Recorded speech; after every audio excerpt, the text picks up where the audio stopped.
सदाएं हैं, कितनी लंगड़ी धंगड़ी दिख रही है। जब बोधि ज्ञान को धारण करने की प्रक्रिया से गुजरेंगे ही नहीं, जो मध्यमा पटिपदा कहा गया, 4 शरीर हो, 4 इद्धिपाद हो, 4 सम्यक प्रहार हो, 5 बल हो, 5 इंद्रिया हो, 7 भोजन या ठंडी को मत हो, कोई हो, आजी कल्याण, मध्य कल्याण, अंत कल्याण। शुरू में भी वह कल्याणकारी है, मध्य में भी वह कल्याणकारी है और अंत में भी कल्याणकारी है। जब कहीं ऐसे विशेष प्रकार के मानस वाले, स्वभाव वाले जो भी व्यक्ति भगवान के पास में आया करते हैं, उनके समीप आया करते, उनके मानस को, चरित्र को देखते हुए भगवान उनको शमत भावनाओं के कम्मठ ठान प्रदान किया करते थे।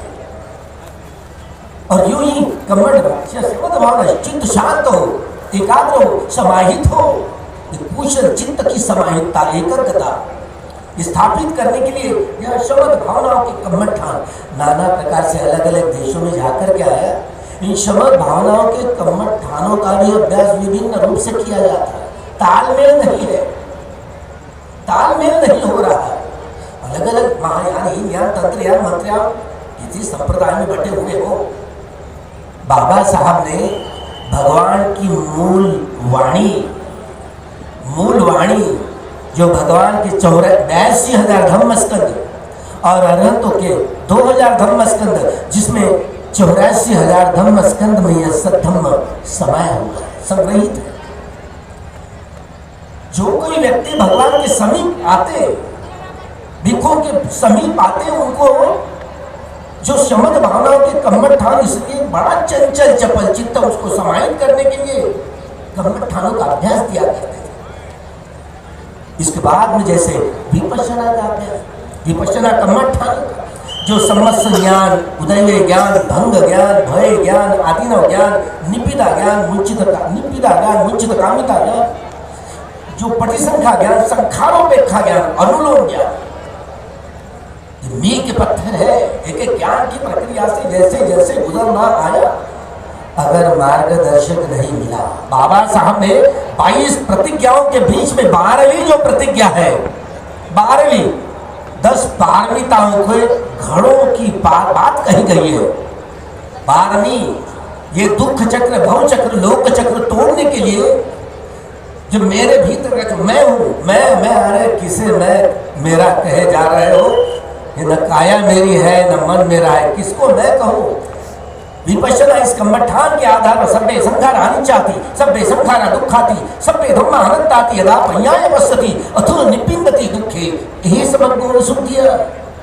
एक ही मार्ग है, अनित्य लक्षण, दुख लक्षण, अनंत लक्षण वाला इस नाम रूप के प्रपंच के टुकड़े टुकड़े करने की प्रक्रिया से गुजरे तो समस्त ज्ञान, उदय ज्ञान, भय ज्ञान, भंग ज्ञान, भय ज्ञान, अभिनव ज्ञान, निपिदा ज्ञान, मुंचित काम्यता ज्ञान, पटिसंख्या ज्ञान, संखारोपेक्षा ज्ञान, अनुलोम ज्ञान, अन्नयानीति भिक्खवे, वेदनायानीति भिक्खवे, आमंत्रयानि भिक्खवे। भिक्षु आखिरी का महापरिनिब्बाण सूत्र में भगवान ने जो उपदेश किया, महापरिनिब्बाण सूत्र में आमंत्रयानि भिक्खवे, भिक्षुओं को आमंत्रित करते हुए वेदनायानीति, वेदना को छोड़ना नहीं, अन्यकंवा अम्मा कंवा सती संपजन्न न रंजति, क्षय धम्मा संखारा अपमादेन संपादित, क्षय धम्मा वह धम्मा।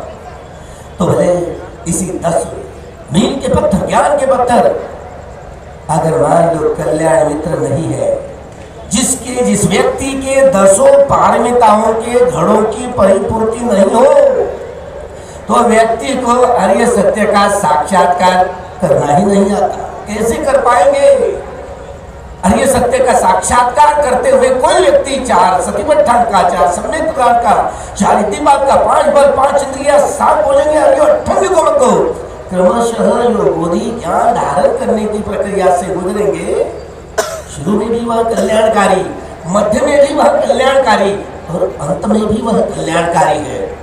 भोजंग, बोधि के अंग, सति संभोजंग, धम्म विषय भोजंग, वीर्य भोजंग, पिति भोजंग, पसंदी भोजंग, समाधि भोजंग, उपेक्षा भोजंग, 7 भोजंग शुरू में भी कल्याणकारी है। सति संभोजंग काये कायानुपस्सी विहरति, वेदनासु वेदनानुपस्सी विहरति, चित्तेषु चित्तानुपस्सी विहरति, धम्मेषु धम्मानुपस्सी विहरति, आतापि संपजानो सतीमा विनय लोके अविद्या दोमनस्य। काया के प्रति, वेदनाओं के प्रति, काया में कायानुपस्सी होकर के विहार करना, वेदनाओं में वेदनानुपस्सी होकर के विहार करना, चित्त में चित्तानुपस्सी होकर के विहार करना, सद्धर्म में धम्मानुपस्सी होकर के विहार करे।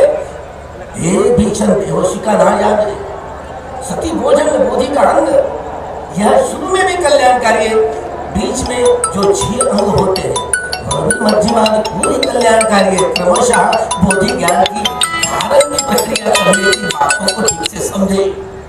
आखिरी का उपेक्षा भोजन, उपेक्षा भोजन क्रमशः यह बोधि ज्ञान धारण करने की प्रक्रिया से इस नाम और रूप के प्रपंच के टुकड़े टुकड़े करके देखे, टुकड़े टुकड़े करके देखे तो क्रमशः आदि कल्याण, मध्य कल्याण, अंत कल्याण, अनित्य ज्ञान के आधार पर अनित्य का बोध करते हुए आर्य सत्यों का साक्षात्कार करें, दुख ज्ञान के आधार पर दुख का बोध करते हुए आर्य सत्य का साक्षात्कार करें, अनंत ज्ञान के आधार पर अनित्य का बोध करते हुए आर्य सत्य का साक्षात्कार करने की प्रक्रिया, यह पटिसंख्या ज्ञान।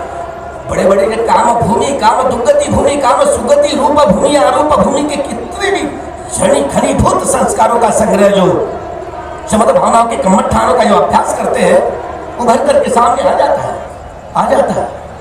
इसीलिए जब ये संखारोपेक्षा ज्ञान चीरने वाली, पीदने वाली यह जो प्रज्ञा काम करने लगती है, अनित्य लक्षण, दुख लक्षण और अनंत लक्षण में रमन करना, प्रज्ञा विहारी बनते हुए संखारोपेक्षा ज्ञान, किसी भूमि का कोई संखारा हो, जड़ से खदेड़ने का भाव, वह ज्ञान संखारोपेक्षा ज्ञान। क्रमशः वह अनुलोम खैधम्मा वैधम्मा, जब पता नहीं होता ये उदय कैसे हो रहा है, केवल वैधम्मा खैधम्मा, यह अनुलोम ज्ञान के आधार पर सारी प्रक्रिया को समझे, वह फिर गोत्रभू चित्त उत्पन्न होता है जो अनित्य से नित्य की ओर ले जाने वाला, दुख से सुख की ओर ले जाने वाला और अनंत से अनंत की ओर ले जाने वाला। जब इस प्रक्रिया से गुजरेंगे, यह लोकोत्तर प्रज्ञा का प्रादुर्भाव होगा, जो नित्य बोध वाली, सुख बोध वाली, अनंत बोध वाली लोकोत्तर प्रज्ञा शुरू होगी तो सारे लोकीय शरीर, लोकीय मन बंद हो करके लोकोत्तर ज्ञान का एहसास होगा, रसास्वादन होगा, सद्धर्म का रसास्वादन करेंगे तो अरिय सत्य का साक्षात्कार करोगे। अपने मन के स्वभाव को जड़ से बदलना है। इसीलिए बाबा साहब ने बुद्ध धम्म यही रिवोल्यूशन है, क्रांति है, ब्राह्मीणवाद प्रतिक्रांति है। यह शब्द महाकुशल चित्त के बोधि सत्व का महाकुशल चित्त है जो मनुष्य को जड़ से बदलता है। मनुष्य को सुधारने से वो बदलेगा नहीं, मनुष्य को जड़ से उनके स्वभाव को बदलना है।